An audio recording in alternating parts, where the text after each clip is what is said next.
This video is brought to you by Fantasy Island. Own it on digital now, on Blu-ray and DVD, May 12th. I hope you're ready.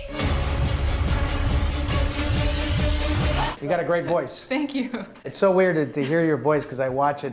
You have such a soothing voice, and at night sometimes I watch your videos. Not that they put me to sleep, but it's so I'm your soothing. ASMR. Yeah, exactly. Well, you're welcome, and I'm sorry. Yeah, exactly. We make videos for YouTube, and I was wondering, what is your, and the movie's about like dark fantasies, so I wanted your YouTube guilty pleasure. Guilty pleasure? Yeah. It's not going to be much fun. Agad Matador, he is a chess commentator. Okay. And he basically covers, this is really nerdy. I'm exposing myself. Amen. He covers all of the chess tournaments. I actually donated to him so that he can keep his channel going. Yeah. That's really nerdy, but it's really cool. I love it. I love Yeah. it. We're all nerds. YouTube, oh, like the pimple popping videos. Ooh. That's good. What is it about women that love watching that? I don't know. Women in shoes, am I right? So since Fantasy Island is based on an old TV show, we were also wondering, what other old TV shows or old sitcoms would you like to see get the horror treatment? Family Ties Yeah. would be awesome. No, But it has to have Michael J. Fox. Michael J. Fox, exactly. I've always felt kind of a special bond with you. Wouldn't it be interesting for Full House to be a horror? Oh my God. Isn't it though? Isn't it already? No, what else would be good? What's interesting about Fantasy Island is it's not really like we gave it the horror treatment. It was already kind of there in the DNA of the show. So I think if we did it with any other shows, it would just become kind of a joke. Like, you know, Blumhouse's Love Boat, Blumhouse's Muppet Show. Hey man. Twisted, but maybe we had, more of a Mr. parody. Ed or I Dream of Jeannie. Yeah. I Dream Ooh. of Jeannie. Oh, I Dream of That's your Jeannie's got sequel to this. potential. Yeah, I like that. No, I think Knight Rider would be really cool. Ooh. Do you remember Knight Rider? Yeah, with the car. Oh, I thought you'd be too young for that, but. Oh, can I voice Knight- the car though? Yeah, I mean, can you voice the car? Yeah, then people would be like, no, it's all right. Welcome to Watch Mojo. Sit back, relax, and enjoy the ride. Yeah, I think it would be great to do a movie where you actually get to fall in love with the car. Oh, so you don't want it to be a horror? Yeah, Oh. you would, but you still like, it'd be like a badass car Yeah. where you're like, wow, this car's it's got a lot of courage. I mean, I feel like Pretty Little Liars had the makings of being even more horror, because there were like the suspense thriller elements, but I feel like that would be cool if they just took it a step further. Now, I know you've worked with Jason Blum before, and something that we were thinking about would be, what if we're calling it Blumhousing, what if you Blumhoused other movies and other things that have already been made? You know, like, for example, Waterworld. Right. That movie cost a lot of money. Yes. How would you Blumhouse Waterworld, for example? I would not want to. That would be very difficult. I think it would take place in a swimming pool. Yeah, that's my Blumhouse's Waterworld swimming pool. Do you have a Blumhouse Cats? Blumhouse's cats. I think they did that on the Oscars, right? It's just people in like furry unitards being angry that the visual effects were terrible. Blumhouse is the Olympics. Let's just put it this way. I would definitely want to get the gold medal because I don't think good things would happen to the silver or the bronze winners. And this is the last Blumhouse question. If you had to Blumhouse a wedding? I've been to a couple of those. Fair enough. Now, I'm sure you've gotten this question a lot today, but what would your personal Fantasy Island fantasy be? Good evening.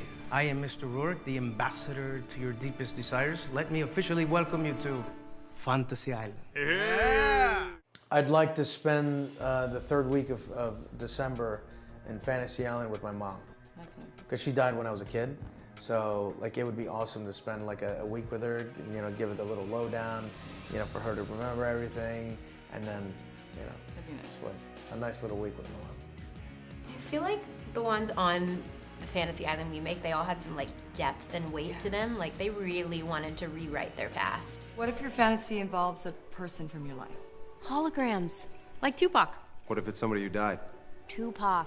Mine are a little more fun. I mean, I'd love to be able to like take a year off and like travel the world. And that's like attainable. That could be, Yeah. I mean, I don't know if I'd ever take a year off, but I think it'd be fun to get to go to all the places that I want to visit. Where's your number one place? Tokyo. I've never been there. I Oh. want to go. I'm living it.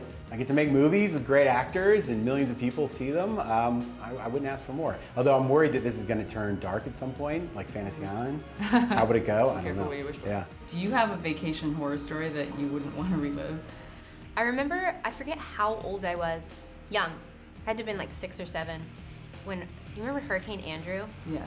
Okay, me and my family, because I'm from Tennessee, we vacationed in Florida all the time. And so it was day 1 of our vacation and we had to leave because Hurricane Andrew came. But thank God we got out of there. Okay, well it's kind of like doesn't get more nightmare than that. No. Yeah. I'm glad you got out though. Yeah, we did.